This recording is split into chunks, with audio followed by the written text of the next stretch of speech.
Good afternoon, Dr. Dirk. This is John Bias, and this is my last video on our reading topic, Speak Up, chapters 15 through 18. I'm in my uncle's house. I'm in my office. We're about 30 days away from moving in our house, so they've locked us out while they do all the finishing work. So good news is there's no echo today. So we'll go ahead and move forward. Chapter 15, we spoke about informative speaking this week. That was the topic in chapter 15. We talked about the different informative speech styles. There's a definition, description, and a narrative style that we can give our speeches in. Basically, the definition approach would be to take our speech and to take something completely down to its components. So we start with maybe a car, we break it all the way down into its tires, its engine, transmission. We speak about all of those independent things, and then we build the car back together and we present a finished product. That would be one way to do an informative speech. We could do a descriptive style where we use a lot of colorful words and imagery to form those images in our listener's mind, so we can be very descriptive. And we could also do a narrative style where we use personal testimony, experiential knowledge, and we present it in like we're talking to some friends in our living room approach. It's very personal. That was the three different styles that we covered in the first part of chapter 15. We also talk about the different items that we can talk about in an informative speech. We have object, group, events, processes, and ideas. Those are all different things that we can talk about in an informative speech, and they went into a little detail on each of those and give us some tips and tricks on how we could use those and be effective at it. We talked about developing our speech. We talked about analyzing our audience. We talked about selecting techniques to give our speech. We talked about focusing our speech and keeping on point and keeping a goal and trying to get there in the closest to a straight line as we can. We don't want to be all over the place. Finally, we talked about clarifying the message that we speak about. We want to make sure that we keep a goal in mind. We want to get there clearly, directly, and in a way that everybody understands. We don't want to convolute and bunny trail all over and make it hard for them to follow along with what we're trying to speak about. Chapter 16, we got into persuasive speeches, which is what we were talking about this week in our writing assignment. We're supposed to bring a topic that we persuade the listener to move more towards our side of view than where they were before they came in.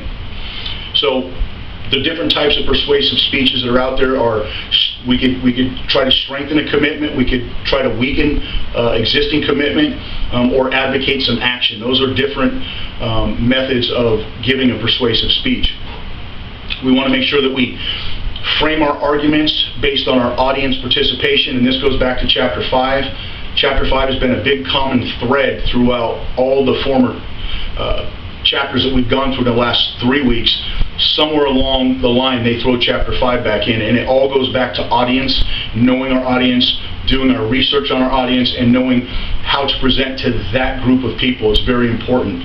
So they brought that up again this week in chapter 16.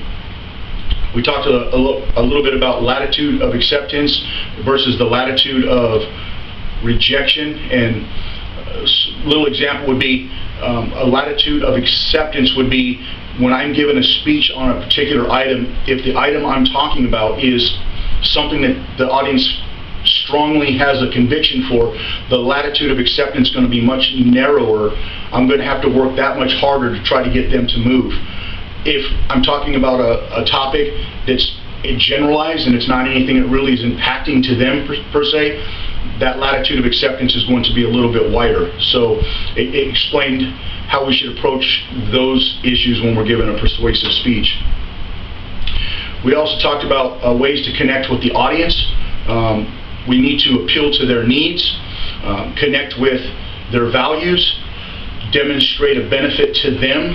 How is my topic of conversation going to benefit you? And this goes back to the what's in it for me that we discussed last week.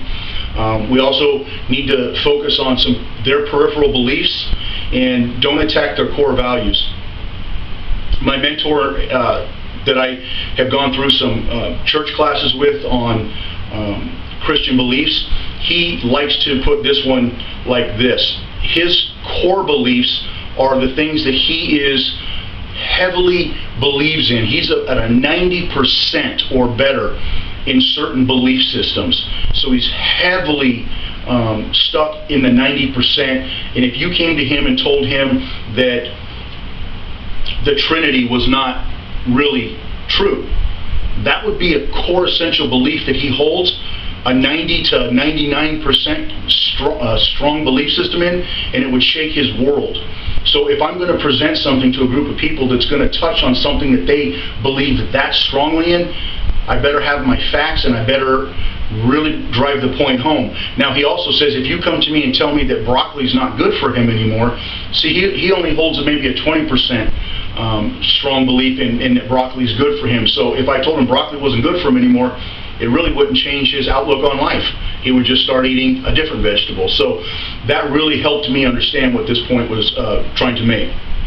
And finally, in chapter 16, we discussed being ethically sound and very well organized in our speeches. We want to definitely make sure that we've done our audience research. We don't want to talk about something off color that might offend people in our audience, so we've got to be cognizant of that. And also, we want to be very well organized, and we want to stay on point. Chapter 17 talked about different methods of persuasion. It talked about ethos, logos, and pathos, and the way that those affect our speeches. And the ethos of our speech, or the ethos of our method of persuasion, would be our credibility. So my experiential knowledge in Celebrate Recovery would help people understand that I have personal connection with my topic. So it's going to give me that credibility right out of the gate.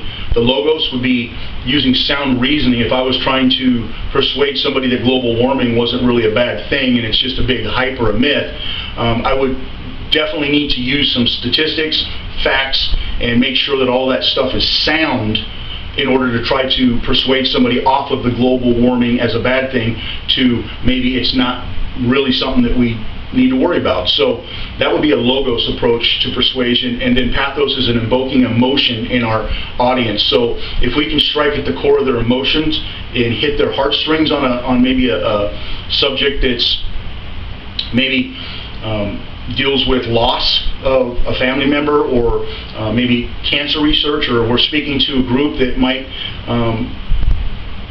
we're trying to persuade them that new treatment might help. We would want to make sure that we interject that there's a benefit emotionally to maybe trying a different therapy, if you will. And so there's different ways that we can approach the point we're trying to make. So we can do it with credibility, we can do it with reasoning and logic, and we can also do it with emotion. So those are the three that it covered. Also, we talked about the four types of inductive reasoning, examples, comparison, sign, and casual. And finally, in chapter 17, we spoke about avoiding fallacies. And the fallacies were hasty generalization, ad populum fallacy, and post hoc fallacy. So the ad populum would be classified as maybe the bandwagon fallacy. So we're going to give a speech, or I'm going to give a speech to a group of people, and I'm going to base my whole research on the majority popularity of a topic. That would be me bandwagoning on a topic that I'm basing it strictly on momentum of a group, or a belief that a majority rules in, and that's not really a sound way to try to make an argument, is just following along with everybody else. Or the post hoc fallacy would be to say that A and B happened, event A and event B happened, and the reason that event B happened was because it automatically was a result of event A, and that's not necessarily always going to be true or the case. So we want to avoid those fallacies when we're trying to give a speech persuasive or informative. We want to make sure we avoid those fallacies. And then finally, in chapter 18, we spoke about speech introduction. We talked about the different types of occasions that we would be doing a speech. So we have speeches of introduction, we have speeches of presentation, speeches of acceptance, speeches of a eulogy at a funeral, a celebration speech. Maybe our softball team won first place in the state, so they've asked me to get up and give a speech of celebration for our team. Or maybe a very quaint after-dinner speech where we have a group of people together for our life group, and then after our life group dinner, one of us gets up and we give a speech on maybe marriage or service, one of those type of topics, and we would do it in that forum. Talked about common theme. We need to appeal to our audience, and again, this goes back to chapter 5, making sure we know our audience. It talked about strategies we can use, such as what came to mind to me was when we go to a comedy show, you see a host that comes out and he first does an introduction to the first comedian, but he only has about 30 to 45 seconds to get that point across, and usually they're very good.